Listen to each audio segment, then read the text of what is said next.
sun will shine through. Tell me your story. When that keeps me falling asleep at your own. Maybe our hearts will stop mourning, 'cause tragedy's boring now that I found you.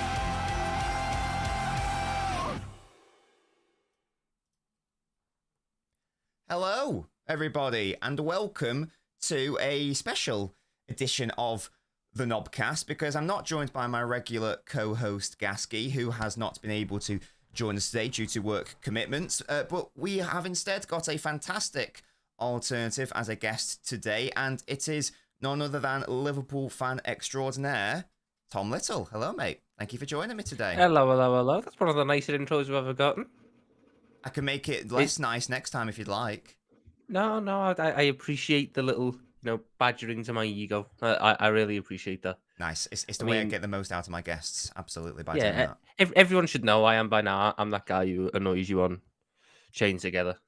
Indeed, and on Judge Mo's channel also, and many other things.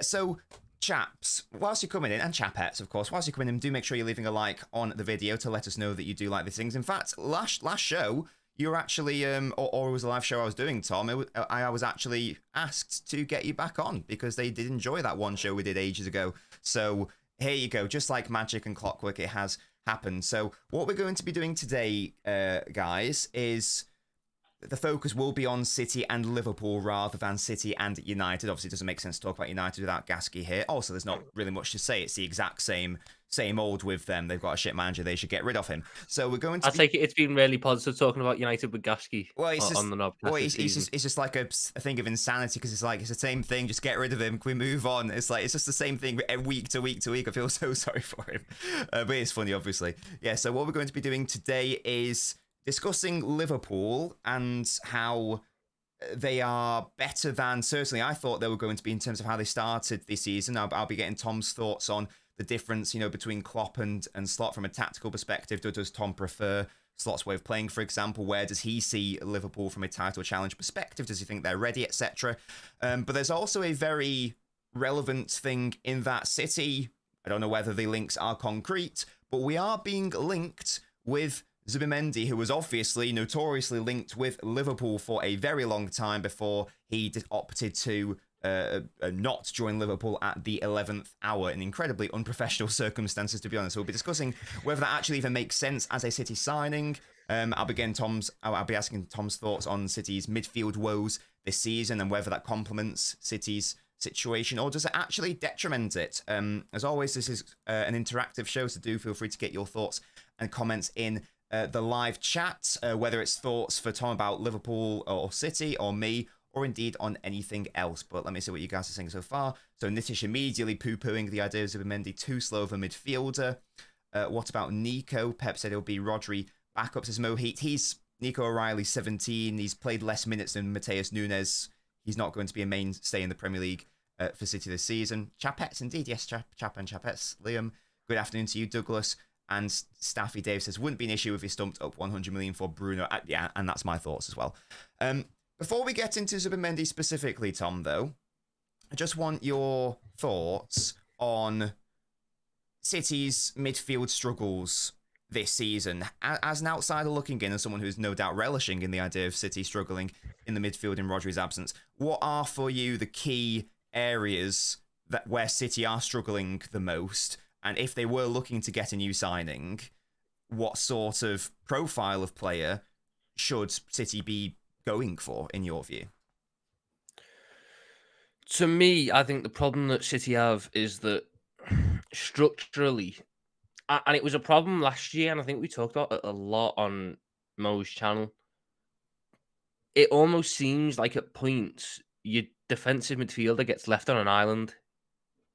He's cut off from the front line, and the moment you lose the ball, you're put into a transition where there's about 3 or 4 people running at one guy in DM, and Rodri was getting trouble with it, but he was still getting through the majority of it because it was Rodri. And then Pep found a way, like Kovacic played a little bit more, and you started playing Gvardiol, who a lot more who offered that little bit of protection. But I feel like, again, we're having the same problems this time. You would have gotten away with it this time if you had Rodri because he'd figured out the role. But now that you don't, you've got Gundogan there who hasn't played a deeper role while at Barca, so he's now got to learn a new role at this point. Mateus Nunes, he's probably off the ball quite good in terms of physicality and pace and that, but on the ball, I don't think he's City level. And then who else you got? Bernardo Silva. Like you're really Rico struggling Lewis. in that position. Yeah, and I think one of the things Rico Lewis is very good, but I think against Fulham you saw that there are certain physical battles that he's not going to win, and I felt like that was why he necessarily didn't have as good a game as he's had at points in the season. I think that I do think Pep will fix it. I think he's just going to end up dropping one of the midfielders deeper and trying to get that extra attack it another way, whether it's from wing back, i.e. Gvardiol pushes up really high now, and it's almost more of a traditional way of getting a 3-2-5. But if you keep going like this, and you come up against the Chelsea, for example, who are now starting to figure themselves out, the amount of times they'll win the ball back and just run straight at you, and Gundogan will be left on an island with Palmer, with Madueke, with Jackson, with who's that guy on the left? Neto. With all them running at you, that's the problem that you're going to face. So I'm hoping that Pep doesn't figure it out, but I would be stupid to say Pep's not going to figure it out. I will say, though, if you think Zubimendi is the guy to come in to Rodri's position and just on his own fix it, that's not going to fix that problem. Zubimendi's not quick like that. Zubimendi's not mobile like that. Zubimendi would be the ideal guy to go alongside Kovacic or alongside Gundogan when you drop one of them midfielders back. So, I mean, I hope you get him because he's a little knob who can't enjoy anything outside the Basque Mountain range. He loves his scenery, Tom. Let it go. Oh, but he'll leave all that scenery for a bit of Man City, won't he? Yeah. The famous Mancunian Mountains. No, not heard of those. Hey, we have got the Pennines sort of near us, so we have a monument called the Liverpool Mountain, and that couldn't convince him. Like, you're not going to get a reasonable answer out of me for Zubimendi. He rattled me too much this summer. Like, one of the main things they said to convince him was, "You're not going to be as good as Rodri, so why leave?" And now he's going to go be back up to Rodri. Like, what? Is he a little cook or something? Does he just like being humiliated? Oh, thank you, Daddy Rodri. I'll sit on the bench for you. I'll hold your shirt for you. I'll clean your shirt. No, go and play at a top club. I mean, we don't need him now because we got the best DM in the league, but it is what it is. I'm not shocked if you get him because the allure of Pep is probably massive for Spanish players, to play under the greatest Spanish manager of all time. Probably slightly more pull than Arne Slot, all things considered, although I disagree with that, but hey-ho. Yeah. I mean, I'd say Arne Slot's got a better bald complexion altogether. There's not an ounce of hair on his head. Pep cheats with, like, the beard. So reasonable. But yeah, Pep will fix that. Pep will fix that problem, and City will be all right. I think for teams like us and Arsenal who want to win the league, whilst Pep is trying to figure it out, and City are looking ropey, because let's be honest, whilst you're looking like this, I think you'll limit as well. You're probably going to drop some points. So Fulham nearly took points off you. Teams with much more clinical attacks and stronger defences will take points off you. The same thing as what happened last year where you dropped points but no one capitalised. This year, one of Liverpool or Arsenal has to capitalise on this period where you're going to struggle if they want to win the league. So, well, certainly before January, if that's an option for City to enter that market. So I think I basically agree with everything you said there. So for me, the main concerns with City's midfield, and we've talked about a lot on my channel, it is, with Rodri being out anyway, there's a lack of physicality. There is a lack of duel winning. Obviously, there's a lack of defensive solidity. There's also a lack of nominal second ball winners in there. There was this really good bit of data. I can't remember the Twitter account. I'll try to find it later. Who was able to quantify second ball winners, and they did it for every single Premier League club. And it's basically Rodri. So from last season, it's like Rodri, like all the way up here on his own for City, and then the next closest is like down here and it's like a kanji, and then below that it's Kovacic, and then obviously below that it's no one else is really doing the second ball work or win the duels. So for me, ideally the sort of player that City needs is preferably someone who can eat up a lot of space and is very physically mobile. Someone who's just got that physicality generally so they can win aerial duels. Someone is also competent in respect of ground duels, and also and winning second balls. Now, as I almost like you guys could do with a Gravenberch. What we could do is like a Declan Rice or a Jude Bellingham, which is a two players we went for a couple of years ago, but obviously that never happened. Or Bruno Guimaraes, that would have been nice. And this is why, look, I don't claim to be a Zubimendi expert at all. I've in terms of like live matches, I think I've watched a Real Sociedad game, and I've watched the times he played for Spain in the Euros, and obviously he was good and that sort of thing. But he's not. I don't think he's even 6 foot tall, so he's not that sort of physical behemoth that I'm sort of after, really. He is good in respect of winning duels, of course, but he's not really the sort of physical player that I'm after. I don't think that you throw him into City's midfield without Rodri, and it's sort of like an immediate physicality fix.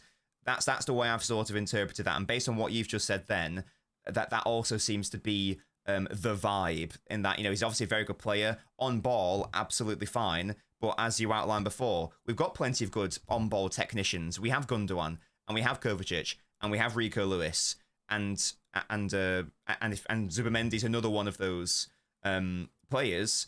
But my concern isn't really on ball. My concern is more that off-ball rest defense perspective. And I guess I don't know whether Zubimendi would be that guy.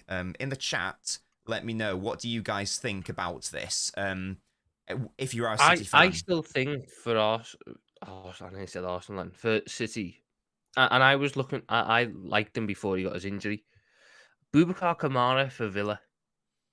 Ah, yes. I think it all depends how he comes back from this injury, obviously. But he's a guy who kind of fits exactly what you want. He's solid on ball. He's not gonna, play 50-yard line breaking passes. But off ball, he's like 6'3", and he wins any and all types of duels. And I just wonder, it's City, you can buy fucking anyone. If you can get him away from Villa, not only can he play as a DM, he can also play as a centre-back as well, so you get a little bit of versatility there. I think that's kind of more of the guy you should be looking at. Liverpool wanted Zubimendi because he was good in build-up. Yes. We didn't necessarily need him because he wins 7 out of 8 duels a game or whatever. We wanted him because he's really good at taking the ball from the centre-backs and getting it through the lines to your attackers. Or through the lines to your attacking midfielder, which is what we were thinking we needed. Now, Gravenberch has come in, done everything that we really need to. The passing's a little bit cautious, but that might come with time. But that was why we wanted Zubimendi. I don't necessarily think Zubimendi is the guy you want to replace Rodri, considering the job Rodri does for your team. Yeah. So unless Pep is going to relegate Gundogan or Kovacic into a pivot alongside him to sort of make it up in aggregate, Zubimendi on his own will probably leave City fans a little bit disappointed in terms of, well, what we bought this Rodri replacement and he's not Rodri.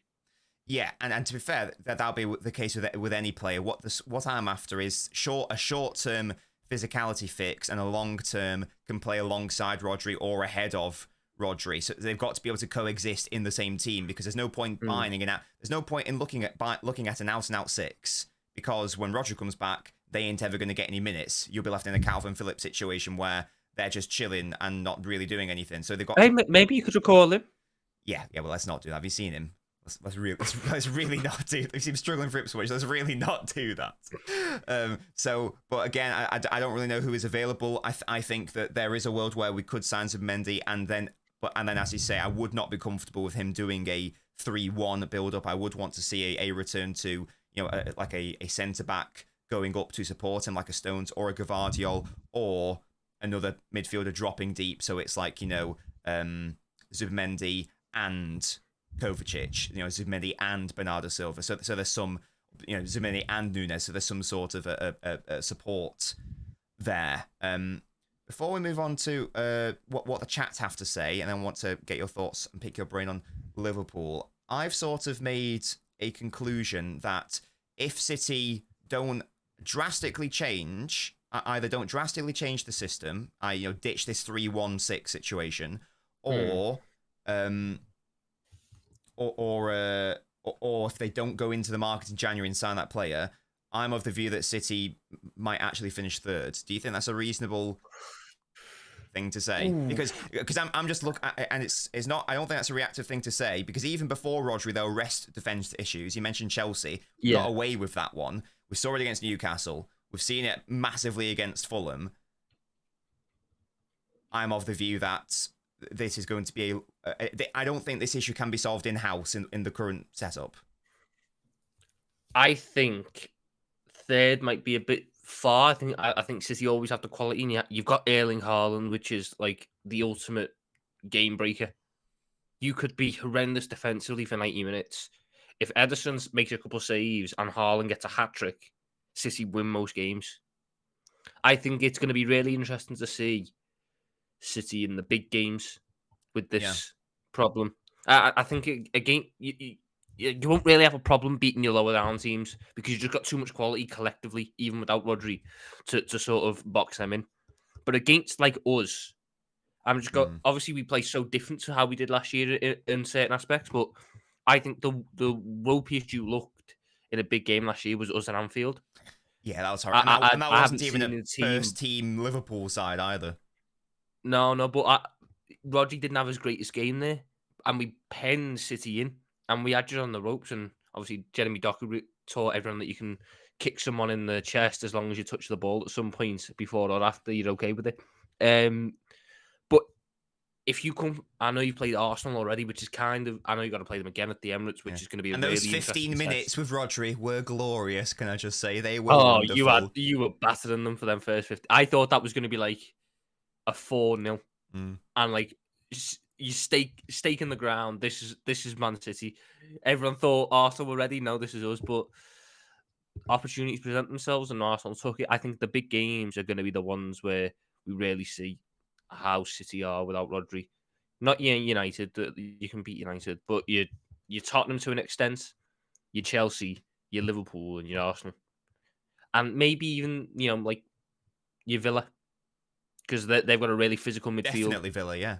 Morgan Rogers, without Rodri, I think Morgan Rogers, Jacob Ramsey, Amadou Onana, that's going to cause real problems for City. And the one thing I will say about the Villa one as well, actually, wasn't that the game last season where John Stones started the... That was when we played no midfielders in midfield.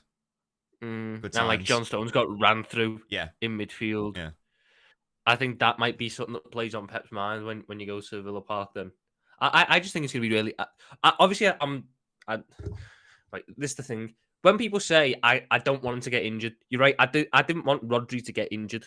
On a personal level, I'm gutted for him. But I'm also not upset. I'm not angry that he's not available. Exactly. And that's perfectly fine. Missing him. But I'm on a personal level, I'm gutted for him. But it makes City weaker. And I'm all for that because I want to win the title. And we're not going to win the title if both teams are at full strength. I know that. So... That's going to be a really interesting dynamic to watch this season. Same with, in a sense, Arsenal losing Odegaard, because I think they've had to adapt their game a little bit. Everything just kind of went through Saka, and he's really stepped up for them. I do wonder who's going to be the guy to step up for you this season, but I don't think you'll finish there. I still think you'll finish second minimum. Well, there we go. Tom said it. I do think that if we get a decent player in January, then I will change my tune, but or we change how we play. I still think there's something in a 3-2 build-up with Stones or Gvardiol pushing up to assist Kovacic and Gundo. I think that resolves a lot of issues. That's probably the way you get your physicality back. That's what I mean. Yeah. Actually have some sort of second ball threat in there, an aerial threat in there as well. And as I say, physicality is key because I love Gundogan, but it's October 2024. I didn't think he'd have to play a whole season as Rodri. I didn't anticipate that when we were signing him. So that is a thing. Liam says, are there any paella spots in Manchester? I've never had paella in Manchester, to be honest, Liam. I think I've only ever really had it on holiday, but I will... actually, no, I tell a lie. Yes, actually, Pep Guardiola's restaurant, genuinely, is the rice there is delicious. Would really recommend that. There you go. It's called Tast. It's on the same street as that Elgato restaurant, Liam. Douglas says, I don't know enough about Zubimendi. I don't watch much European football. He looked good in the final, coming off of Rodri, but that's not enough to excite me indeed. I've described him as a bit of a Rodri light in that respect, but everyone's going to be a bit of a Rodri light, to be honest. Defend transitions always been City's issues, 100%. That's why Fernandinho was so crucial for us. What a player he was. And I remember the year we won the league that Fernandinho got dragged out of DM to play centre-back because Laporte and Stones were injured, and that was where you started to go on your ropey run. Like, I seem to remember Crystal Palace 2-2 was one of them games where you dropped points. So many, Fernandinho not being there meant that players who really shouldn't be running games at the Etihad were getting the chance to run games at the Etihad. Mm-hmm. And I used to hate Fernandinho. I hate Fernandinho and I hate Rodri because they're both really good at what they do. That season was horror because Company left out the blue. We didn't replace him. Laporte was out for half the season. Stones was out injured. Otamendi decided to revert back to being Otamendi. So Fernandinho had to play centre back, and it was Rodri's first season. And obviously Rodri's a great player now, but in his first season on his own in a totally new system, it was ropey. And obviously, I think. I for one loved that season. I'm sure you did. And Liverpool would have won the league anyway that season, probably. But we obviously weren't able to put up any sort of fight in any event.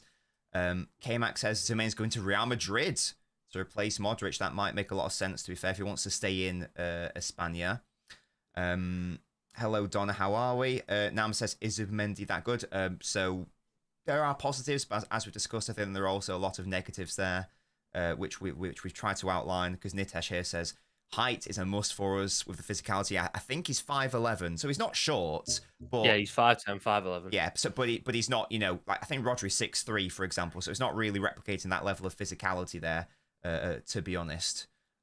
Staffy says he's a compromise. Of course, I'm not going to be upset if we did sign him, but I would just be shocked if he joins. I'd be shocked in one sense, and I wouldn't be shocked in another sense if he joins City. He could do a lot better than going to be a Rodri backup. Yeah, he could go. We would still be in for him, I think, in next summer if he was still at Sociedad, and he would come into Liverpool and probably start. We would just effectively relegate Szoboszlai to the bench and put McAllister as the 10, and you'd have Zubimendi, Gravenberch, McAllister with Szoboszlai coming in for games where you need more physicality and more of an engine there. I can understand that, maybe he might play in a pivot alongside Rodri, but is Pep really going to revert to a full-time pivot, considering that the majority of his midfielders can't play in a pivot, or is he going to keep it as what it is when Rodri's back, which is 2 8 and a 6? Yeah, so I'd be shocked in that sense, but again, I wouldn't be shocked because it's Pep, and most players dream to play under a manager as good as Pep. Who might be signing an extension. The word on the street is for fuck's sake. From the in the nose, he's apparently signing a 2-year extension. Now, whether that's no, again, nothing's confirmed. It might all be a load of bollocks, but the account that I saw talk about it is like the guy is FPL Main Road. He's the guy who has all the team news, etc. So he's obviously got connections, and that's the word that's going round. So can that man fuck off?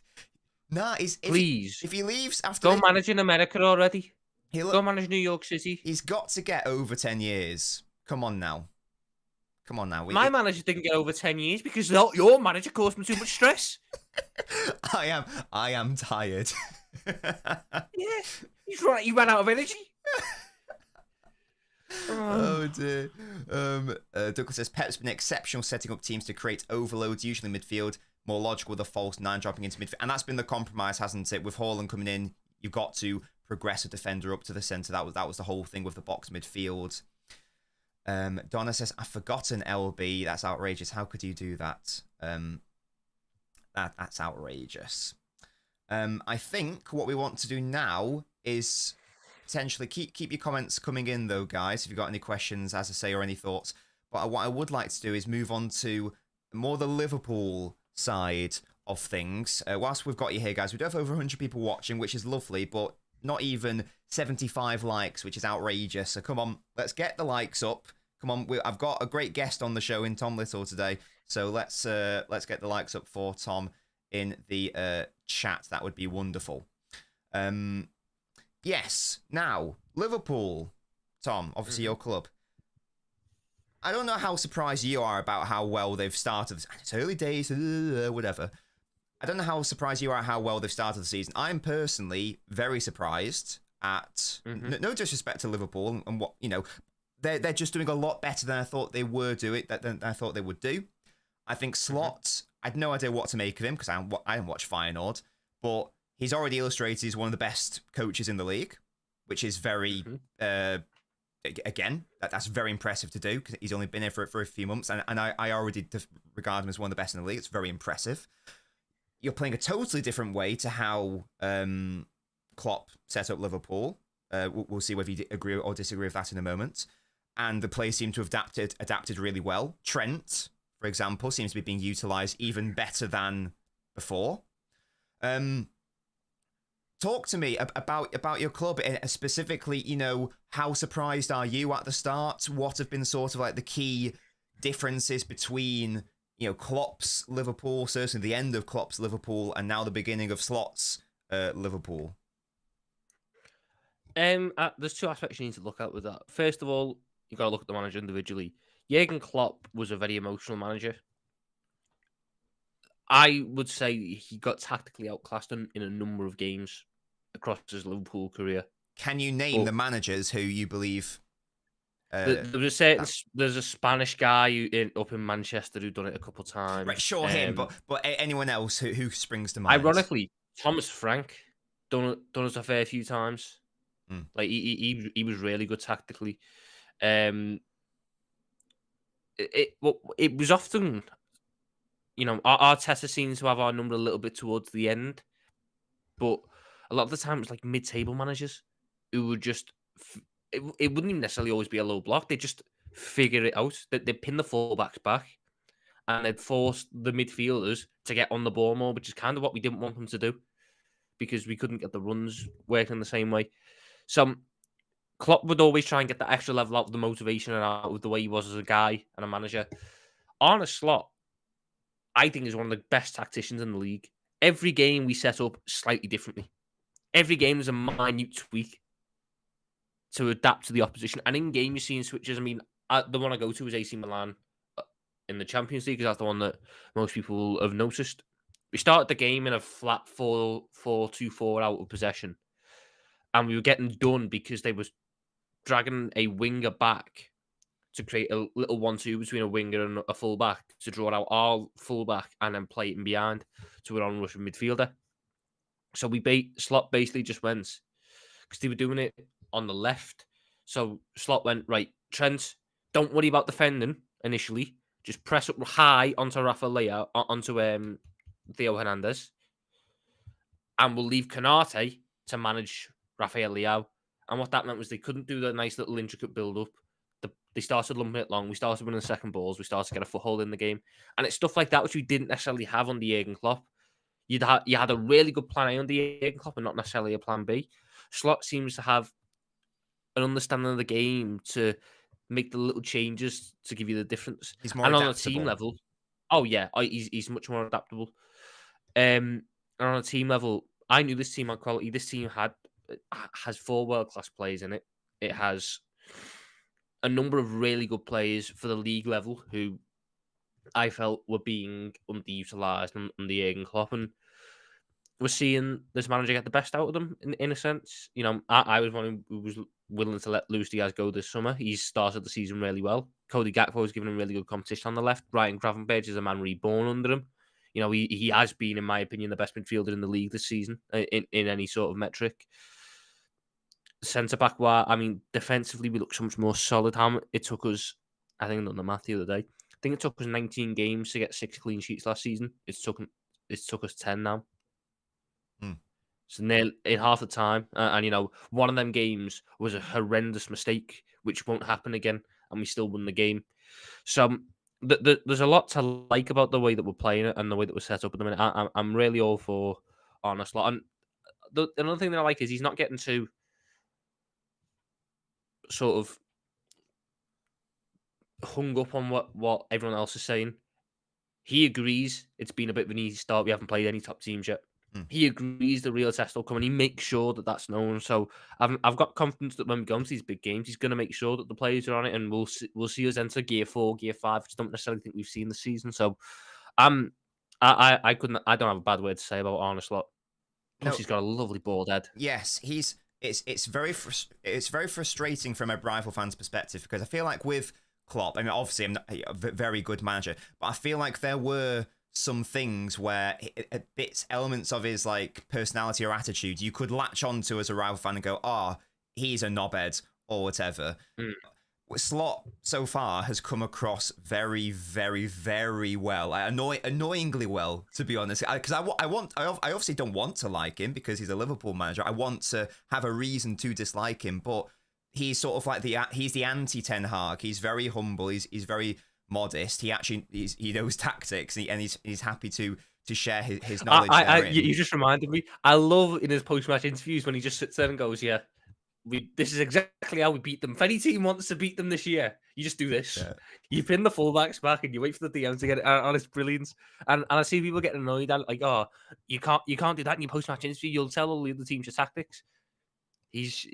Arne Slot's a good enough manager to change this. We're not going to play the same way we play against United as we do against City. Yeah. Also, Or as Arsenal, if club analysts aren't just able to review the game and go, well, this is what worked and this is what didn't, and do it themselves. Like, these people employ high-end people to look at those things anyway. This is just for the benefit of the public, if anything else. So yeah, that's really weird. So Slot, as you say, is more adaptable. You did mention, didn't you, that what's here as well? AJ says, yeah, Liverpool haven't played anyone decent yet. I don't think Tom said that Slot's tactically superior. I think he just said he's more versatile and adaptable. But of course, he's got better in-game management than Jurgen Klopp. I would trust Arne Slot to make the in-game tactical changes more than I'd trust Jurgen Klopp to. Klopp sees a tactical change as a substitution. Arne Slot sees it as a role change. Mm-hmm. Yeah, so I guess that is almost the elephant in the room, which Slot has actually addressed in terms of maybe the quality of the opposition, which I don't think is really reasonable because you can only play what's in front of you, that sort of thing. Are there any sort of, because obviously you have dropped points in one game in the league so far, are there any elements of what you've seen from Liverpool so far where you look at it and go, whether it's like a personnel situation, whether it's a tactical situation, where you look at it and go, that might be what does us in towards the later end of the season. This is why we might not win the league. Why? And I guess that's the whole purpose of the title of the stream. Sorry. Why can't Liverpool win the league? If they can't win the league, why wouldn't they win the league? What's stopping them? Probably a similar problem to what stopped us last year in the sense of the attackers. The game that we fucked up against Forest, we didn't take any chances. We didn't create much in terms of an individual level. Sal didn't play well. Soboslai didn't play well. Trent didn't play well. So we weren't creating chances, and the ones that we did create, we missed. That's the only thing. And maybe, a bit of midfield depth. We don't necessarily have the ideal. We don't have a backup for Gravenberch, Bar, Botado, Endo, and they're so different in styles of play. Like, if we lost Gravenberch, I think you'd see us struggle a little bit. Defensively, I'm quite happy with it, which was probably a bigger concern for us last year. How many times we went 1-0 down? It was unsustainable. This year, I think it'll be the attack in the sense of we need to kill games off. That Palace game shouldn't have been as nervy as it was because we were so good in that first 45 and only scored one goal. And I'm hoping that will come as the season goes on and Salah gets up to speed again and the rotations from Diaz and Gakpo get going and Nunes and Jota and all that. But as it stands right now, if you were to ask me what I think might cost us this year, it'll probably be not taking our chances in games and not necessarily drawing 1-1, drawing 0-0. Ah, okay. So the clinicality element of it. Okay, you do have which is Salah weird there, because though. I normally back our attackers to be clinical. I mean, Diogo Jota, one of the best finishers in the league. You've got Mo Salah there. Cody Gakpo hit the ball really well, but I just think maybe that's the part which certain.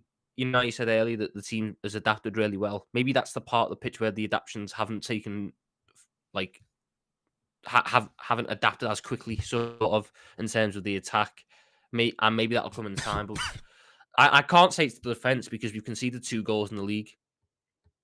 and that's something massive for me because I'm massive on your defense and how you've got to make sure that you're not I mean, we conceded 44 goals last season. You can't win a league title conceding 44 goals.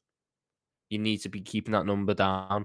Even when we won leagues and we're challenging you guys, being a point off, we had the best defense in the league every year. That's what you need. And so I'm all right having a little bit of a dodgier attack if you're keeping clean sheets. Sure. So No, sure. Guys, in the chat, especially if you're a City fan, I'd be very interested to know how much of a threat do you view Liverpool as? Do you think that this is a false dawn of a start because they haven't necessarily played anyone that good? Or are Liverpool the real deal? Do let me know, guys, in the chat. Hello, Jamie. Jamie says, big up. I hope you're both good. I am good, but I'm sort of choking right now, so apologies for that. Excuse me. Extreme says, if Pep leaves, Thiago Motta would be a really good replacement for him. I don't know nearly enough about Motta, I'll be honest with you, Extreme. Hello, Adieri. How are you? Amanda Stavely should invest her money in Newcastle and come back to Newcastle United. Okay. Rodri says, is that the real Rodri? Salah will save you just as usual. Hopefully not, but that is obviously that's obviously been the main port of call. Well, for not Liverpool. necessarily putting Salah in the positions to save us, though. Salah's kind of been a wider playmaker. I think that's one of the really interesting things about his game, how he's adapted it over the years. When he first joined, he was effectively a striker. Now he's the guy who necessarily holds your width on that right and creates from wider areas. So he's always going to pop up with goals and assists, but I don't necessarily think when Liverpool are backs against the wall, Salah will be the guy to score the goal that saves us. He might be the guy to create it, but I don't think he'll be the guy to score it. I think you'll see it being a Gakpo or a Jota. Oh, okay. So long term then, it sounds like you want to sign a clinical forward then. That's correct, right? I want to sign just a forward that isn't Darwin Núñez, to be honest. He's had enough chances. I've had enough of him now. So you're looking at a central player? Yes. I mean, today there's been news that we're after Omar Marmoush from Frankfurt, who's got 15 goal contributions already this season. I think he's got 8 goals, 6 assists in the Bundesliga, which is mental numbers. 25 Egyptian, that's the kind of move that Edwards used to make when we were getting good. So I'm all for that. I mean, the other one was Adeyemi. I don't want Adeyemi because I think there's too much inconsistency there and too much of a doubt. If you get Marmoush up front, and obviously the whole thing's been about the contract situation, who you're going to get to replace them. I have in mind who I'd get to replace certain players if they left, but I hopefully it doesn't come to that.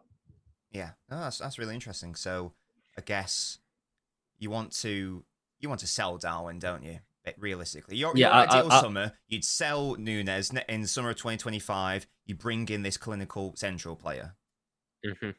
That's the ideal situation. And an ideal summer next summer would be bringing in a DM to partner Gravenberch or McCall or whatever, and add depth to that position.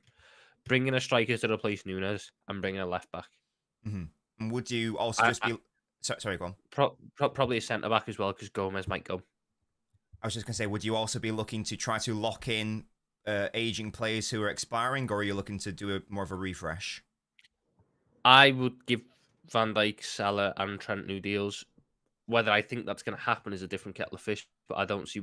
Salah is still the best right winger in the world, in my opinion. Van Dijk is still the best centre back in the world. Yes. Trent is the best right back in the world. So why would you not want to give them new deals? That's my heart. In my head, I think Trent's gone. Oh, really? And I thought you were going to say Salah as Trent. I think we can keep Salah and Van Dijk around. I think Trent, the allure of Madrid is too much, and local guy, academy scouser. Does that not outweigh the allure of Real Madrid, though? I don't think one club men are really looked upon positively in football anymore. I think the allure of that's gone. If you're a one club man now, you're not praised for it. You're criticised for it. You're being told you can't hack it in other leagues. You can't do it in other teams. You can't do it here. You can't do it there. In the past, it was, look at the loyalty. Now it's you're gonna bottle playing for a bigger team. This, that, and the other. So I wouldn't be shocked if he went to Madrid. I really wouldn't. And in a weird way, maybe it'll come as the season goes on and he adapts more so. if you were to ask me who's been the worst performer out of the world-class players this season, it's been Trent. Really? Because I think he's the guy who Slot struggles with the most because of what's ingrained in him. Arne Slot wants his team to be composed when building out from the back. He's not necessarily for 60-yard Hollywood passes which can come off. He'd rather you play a 5-yard pass that will come off.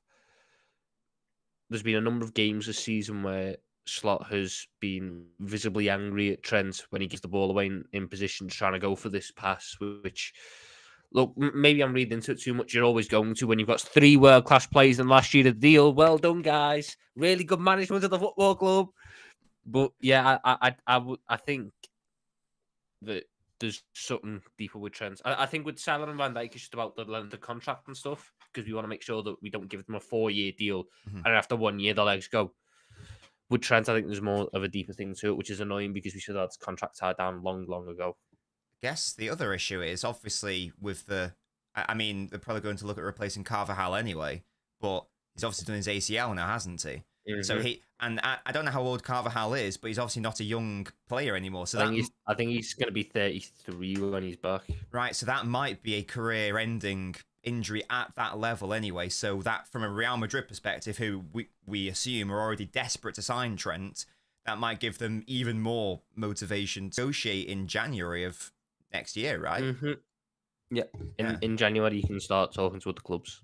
Yeah, so that is that's a potential thing. That'll be a massive loss for Liverpool. We got Conor Bradley. We're all right. Joe Gomez at right back. He can do a job as well. So it's whatever. Let's see if he stays. Anime says, Tom Little, would you go for Zubimendi or go for a younger player in Morton? He's put, I think he means Wharton. I'm guessing that's from a City perspective. No, Morton's a Liverpool player, isn't he? Yeah, Tyler Morton's like young DM. Right, so apologies. I think he should have been playing already at some points this year because I do think he's a good player. But Zubimendi's skill set is what we need in terms of build up, because at points this season we have struggled building up because McAllister and Gravenberch, as good as they are, don't build up as DMs. That they're 8s, so that's a part of the game they struggle with at points. I do think that if the door was opened up, we would go back in for Zubimendi. Oh yeah, definitely. Just very briefly on that. Let's say Zubimendi comes to City in January, right? Who do you hate more, Zubimendi or Sterling? Sterling. Yes. Stumpy says Liverpool are the real deal. I thought so last season. Yes, Stumpy. So I guess for me, I thought Liverpool were going to finish third. Not like well off. I thought it was going to be they were going to be closer than last season, but still not quite there in the final day. But hey, my tune might be changing depending on how they do in the next few weeks for sure. Just Me says Zubimendi coming to Liverpool or City is a matter of where both teams finish. The one being the highest is where there's the higher chance Zubimendi will join. Okay. Liam says, get this Nunes guy out. Oh, I remember the days when Liam Byrne was saying how Darwin Nunes is a better player than Haaland because he overperformed on his XG to a better extent or whatever that bollocks was. Good times. Twanzabi apparently almost lost his thumb washing the dishes. What a weird factoid that is, Liam. Thank you for that. Ivana, this is the person who specifically requested Tom to come on. So there you go. You have your wish. Rashan says, if Liverpool were winning multiple trophies every season, Trent wouldn't leave. But City's domination in England means he needs to go to Madrid to win, or his talent will be at waste. He has obviously won like one of everything, hasn't he? But you would say a player of his quality should have more than one league title to his name, for example. Do you think that's fair to say? Yes, but I also think it's a case of, and again, I'm going to use an argument that Gerrard used. What means more to you? 3 or 4 La Ligas with Real Madrid and probably 1 or 2 Champions Leagues, or 2 more leagues with Liverpool and a Champions League with Liverpool. Like that's what's going to come down to. Obviously, we need to give him a good offer. If we're giving him fucking 200 grand a week in Real Madrid, they're offering 300 grand a week. I'm not shocked if he turns us down. We need to be giving him a competitive offer, and then it's going to come down to what he values more. And I don't know it. The be all end all is we shouldn't have let it get to this position. No, Poor management upstairs for the past 2.5 years got us to this point. definitely. I guess that maybe Trent might also be seeing it as the potential to win a couple league titles with Liverpool, whereas it's maybe a bit of more of a guarantee at Real Madrid, given the current state of La Yeah. Liga. Maybe that could also be a factor. Yeah, I mean, they're far and away the best team in terms of personnel. And as a creator, you're going to want to play with Vinicius and Mbappe because they're just going to make so many runs and give you so much potential to get assists because of how good they are. And he's big mates with Bellingham as well, right?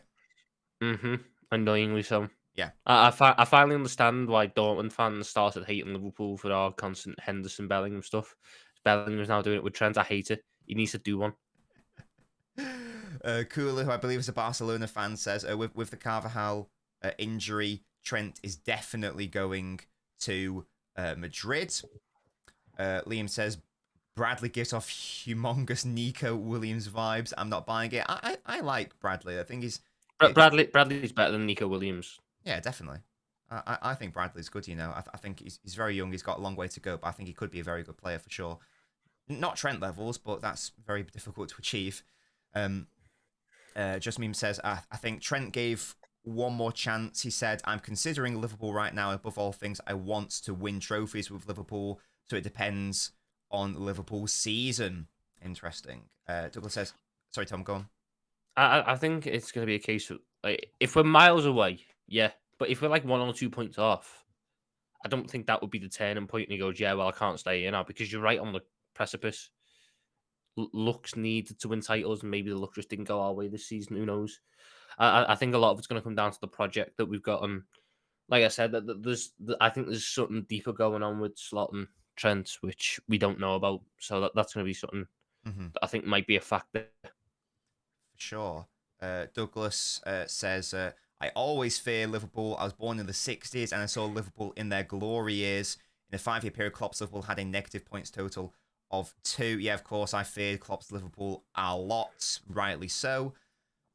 Russian says, the thing is that 2 more leagues is not... Yeah, this is what we were discussing. Absolutely, it's not guaranteed. Certainly compared to like a Real Madrid league title, for example. Mafia Don says, Liverpool are going to fall away after Christmas. That's a bold prediction. We'll have to see if that does indeed happen. Stumpy says Trent should stay with Liverpool. If Slot does as good or better than Klopp last season with Klopp's team, does that mean Klopp wasn't as good as everyone says? I think it's a little bit more complicated than that. What do you think, though, Tom? Yeah, Jurgen Klopp and his pomp, i.e. 2017 to 2021, 22. No. That was otherworldly levels. The final couple of years of Klopp, yes. I think I'm not in the minority of Liverpool fans when I say that Jurgen Klopp started to struggle a little bit. Is in the final couple of years, it seemed that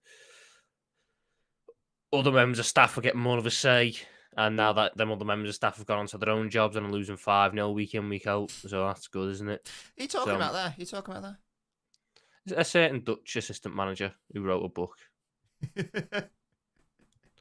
But yeah, in his pomp, no, like Jurgen Klopp and his pomp was getting near on 100 points. Yeah, breaking records to start of years. Like Slot's not got that. He hasn't. Yeah, and that's the big distinction you got to make. Definitely. Mad Hatter says big up Tom Little, of course, but thinks Zubimendi is City bound. We'll have to see.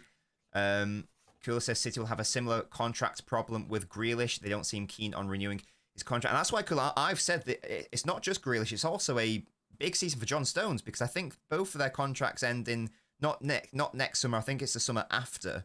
And they will be, in their early 30s when that contract ends. So you'd think that they've got one more big contract in them. So big season for them. They've got to prove themselves that they deserve a new contract and that City want to keep them. So there might be a situation. I can't see City wanting to let them go on a free. So it might be a make or break season in that you perform well, you earn an extension, or City try to move them on in the summer. Could be a massive summer this for City, especially if Pep doesn't sign an extension. Might be Pep going, Kevin De Bruyne leaving, Kyle Walker leaving, maybe even like a Kovacic, Nunes, Grealish, Bernardo, Stones. There's a lot of players who might move on. It might be a big summer for City for sure. Liam says, Liam's a Liverpool fan, by the way, guys. Every time I watch Bradley, it reminds me of that Williams game versus Arsenal in the Cup. He simply needs to win the Ballon d'Or for me to unsee it. Brilliant. That seems reasonable. That's fine. Yeah, Mr. Intensity shout. Who is it? Salzburg he manages, Tom? Is that right? Yes. He manages Salzburg and has lost by an aggregate of 9-0 in the last week. Yeah. Who was it they lost 5-0 to? Because they were at home, I think, weren't they, for that game as well? They were away. They sorry. were away, but it was Sturm Graz. It was who, sorry? Sturm Graz, or whatever they're called. Yeah, I know the name. Where are they from? They're Austrian. Oh, right. He lost 5-0 to an Austrian team. Oh, okay. Got it. And he lost 4-0 to Brest. Was that home or away? That was at home. That's mad. So he lost 4-0 to Brest at home, lost 5-0 away to Sturm Graz. And he also lost 3-0 away to Sparta Prague. Yeah, that's impressive, to be fair. Imagine writing a book revealing all your secrets. That's so funny. I still can't get over that. It's honestly just a really bad read as well. It's actually like a tough Is it read just to get poorly through. written? Yeah, it's actually really poorly written. That's Like so it's just a funny. bad read. Yeah, I love how, because I only know like the sound bites from that book, so it just like made me laugh how like he said intensity is our identity, and then the season after Liverpool's intensity dropped off. It's like, guys, I could go through so many of the things in that book. That like the final sentence of the book is, if you're ever feeling down or you're ever feeling confused on life, just think, what would Hendo do? no, it's not. It is. Oh my god, that's like In the book like, he says. Sorry, go on. In the book he also says Pedri is the best young midfielder in Europe, only because England have left the European Union and Curtis Jones plays in England. This is like some David Brent, the UK Office level of cringe. Like, that sounds like oh my god, that is iconic. What would Hendo do? That's staggering. Without a shed of irony, that's so funny. Big up to you, Mad Hatter, of course. If given the choice, no City for the league, and it's down to Liverpool and Arsenal, who do you want to win and why? Now, I feel like I should say I want Liverpool to win, but I can't forget that, my memory's not short, and I can't forget that period from sort of like 2017 through to 2022 or whenever it was. So I think for me, I'd probably rather Arsenal win it, because I've not forgiven and forgotten that. I know it's a different Liverpool with a different manager, etc., but I can't forget that shit. So for me, I'm going with that. Would you want Arsenal to then get their egos boosted and their egos massaged? Because we kind of accepted what we were, and as much as it was a rivalry, it was mostly friendly, bar some copperbears getting thrown at a bus. I think Arsenal would take it to the extreme in terms of all aspects.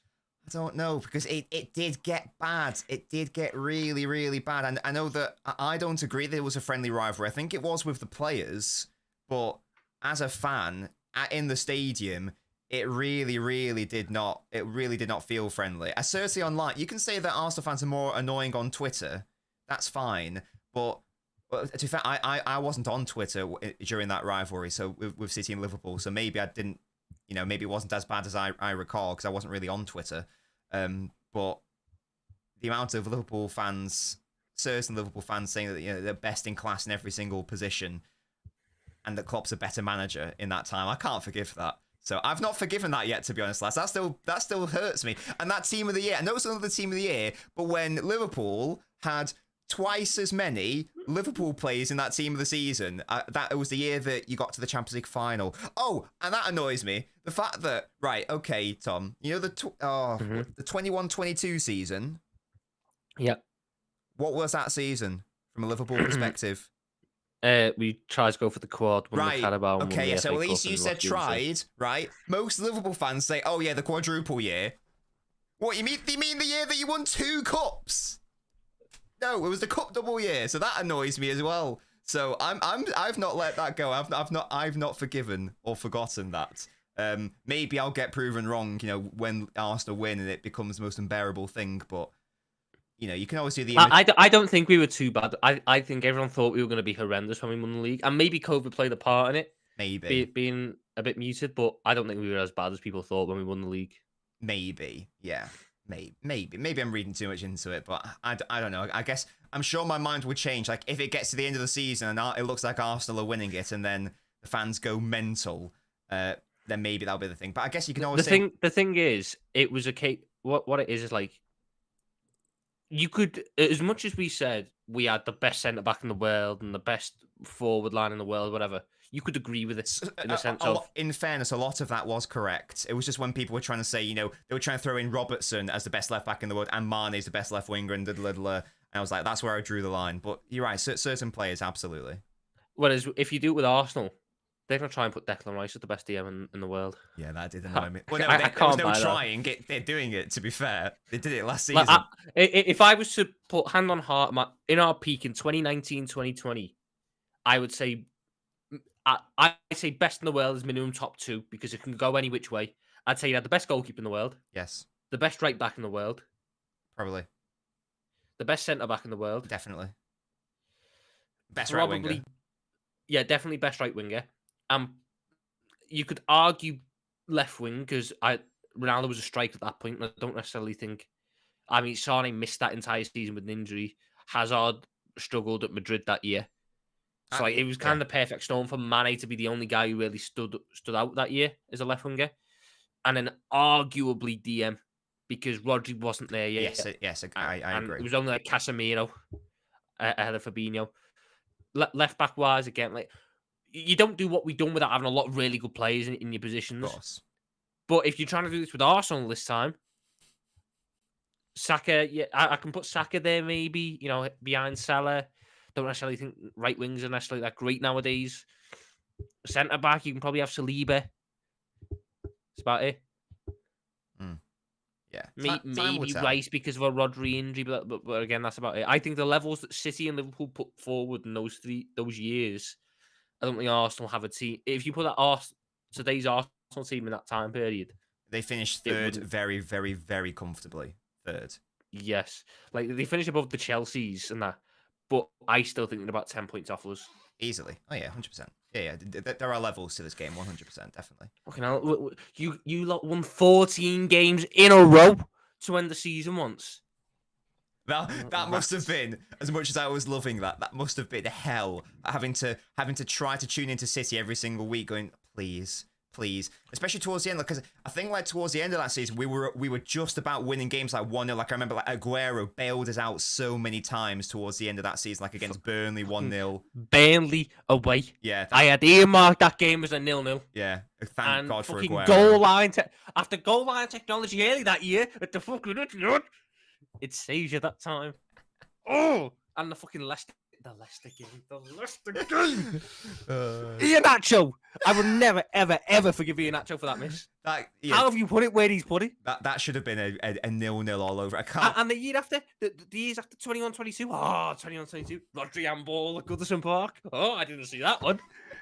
Aston Villa last day. Ollie Watkins, you know, striker extraordinaire now, missed 3 big chances that day. He threw 1-on-1 with Ederson and chipped it wide. West Ham, 2-2. They go 2-0 up. Mikel Antonio misses 3 big chances. He could take it round Ederson and he chipped it over the bar. What's he doing? No. Yeah, I can imagine why that would scar you, to be fair. Yeah, sorry to bring that up. Fucking that last season, Rodri, last minute at the Emirates. Oh my God. Why did Arsenal do what they done? Oh, I honestly, the amount of pain your fucking football club has caused me. I'm surprised you don't despise me to an absolute nth degree, but there we go. I despise the man on your wall. Mourinho's clear. Mourinho's clear. Mourinho never caused me as much pain as that man behind has caused me. Oh my God.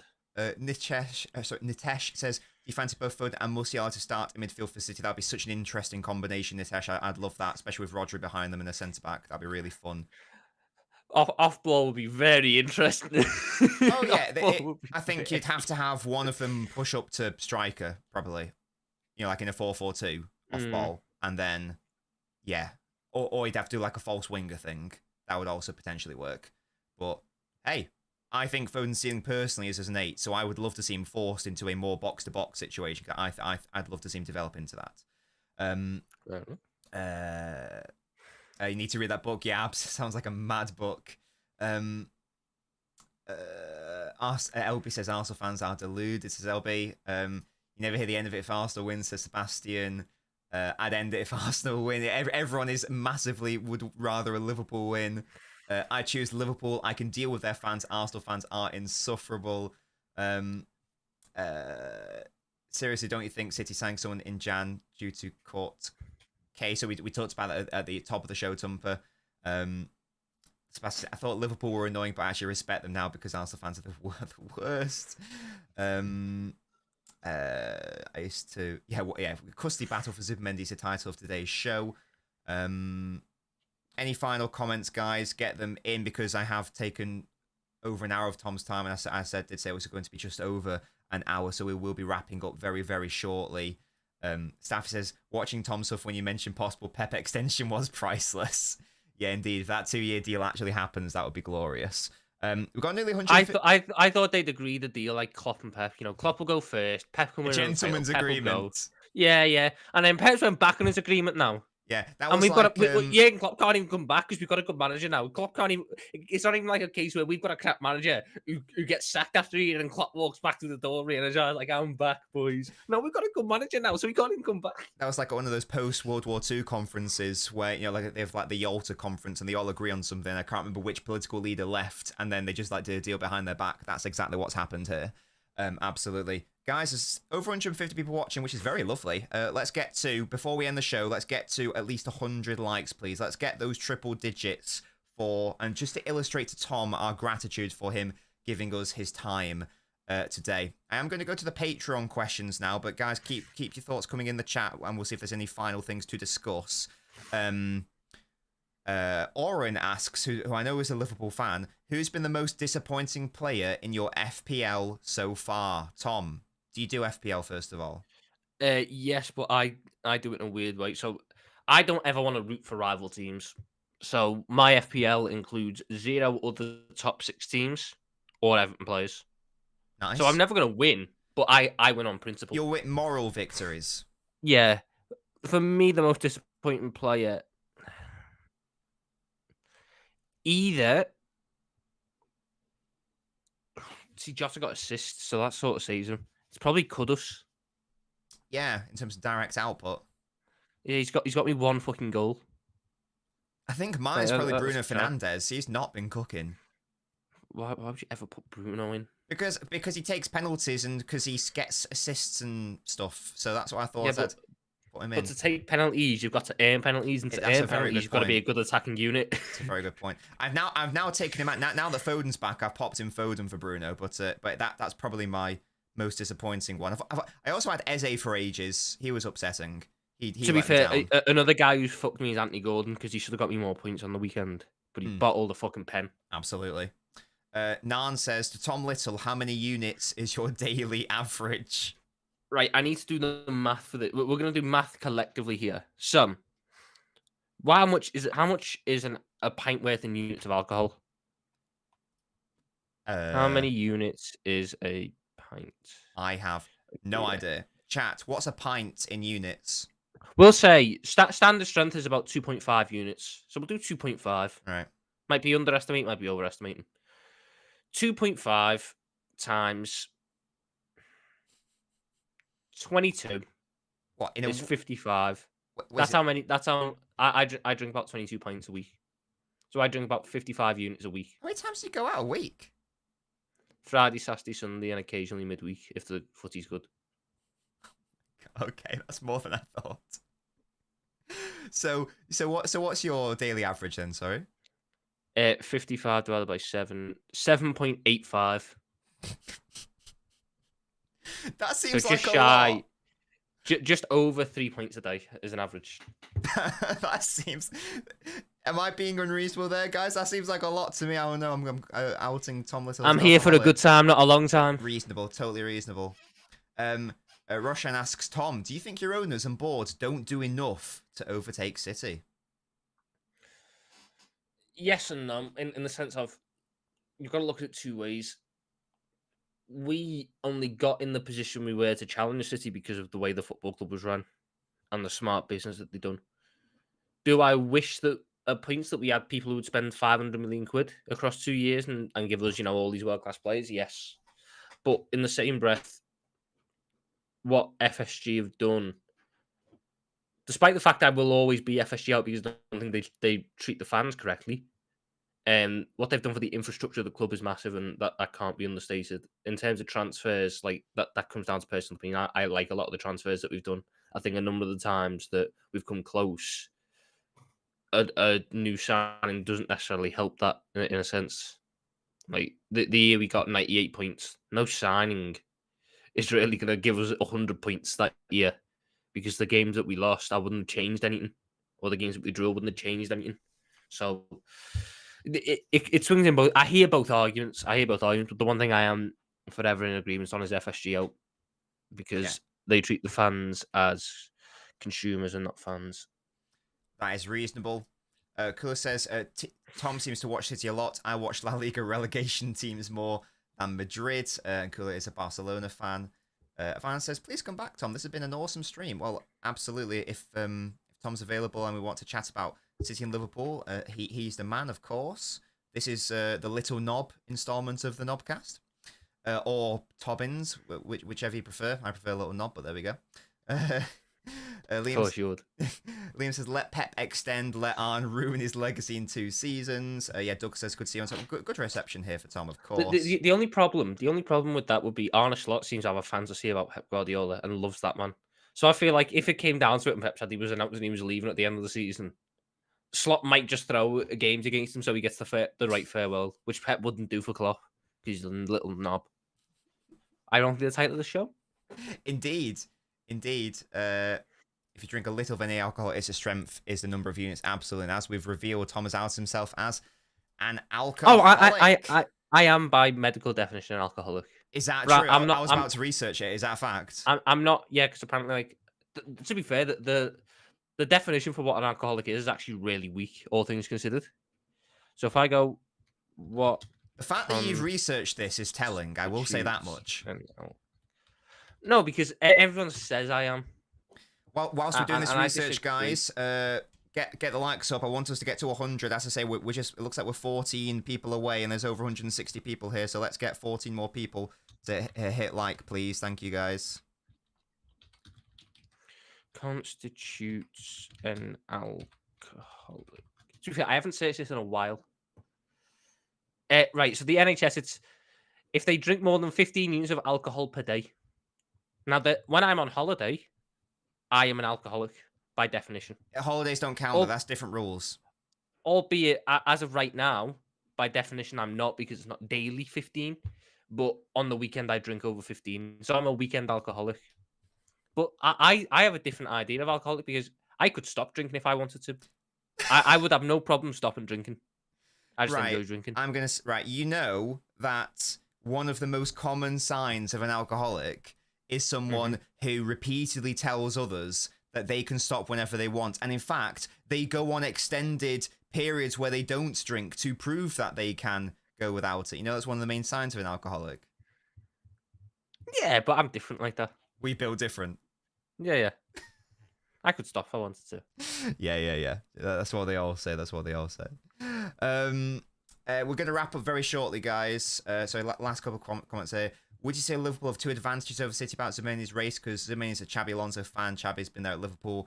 Pep, one of the current managers, might leave, which longevity-wise is impacting City. I have actually no idea. I don't even know if would Liverpool go back in after being burned. I don't know. I think we would. I think we're little cooks like that. Yeah, I was going to say you've got absolutely find anyone better on the market. Zero fucking mental fortitude there. Absolute cook, as you say. That's crazy. And not the chef kind.